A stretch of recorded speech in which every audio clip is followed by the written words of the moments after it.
La saga grecque, comme si vous y étiez. C'est donc l'histoire de Sisyphe, vous savez, ce type puni par les dieux qui pousse éternellement son rocher sur la montagne. Dans le rôle de Sisyphe, Alexis Tsipras, le chef du gouvernement grec. Le rocher, la dette de 320 milliards d'euros, et dans le rôle des dieux, les partenaires européens, titre La punition éternelle. C'est ce que vivent les Grecs depuis 2010.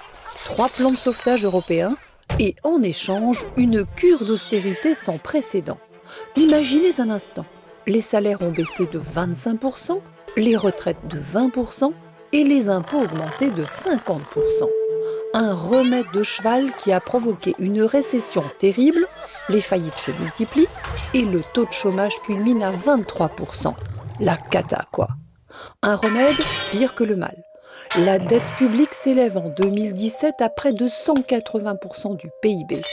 Les Grecs sont matraqués, mais ces créanciers européens, Allemagne et Pays-Bas en tête, réclament toujours plus d'efforts.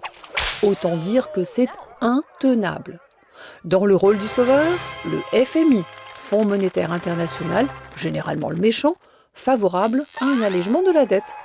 Faute de quoi la saga pourrait définitivement se terminer en tragédie. Comment la Grèce va s'en sortir avec une dette qui représente 180% du PIB?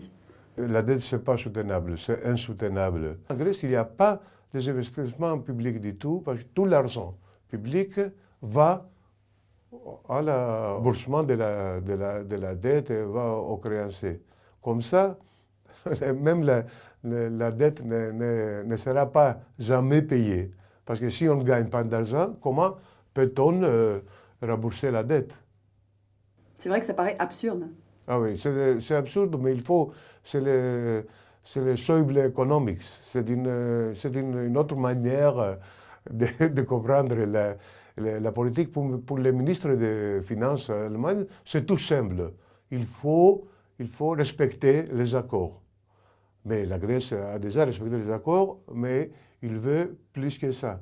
Il a un projet qui est différent de celle qui existe aujourd'hui. Un autre projet qui veut se débarrasser des pays du Sud et former une alliance avec seulement les pays du Nord les plus riches.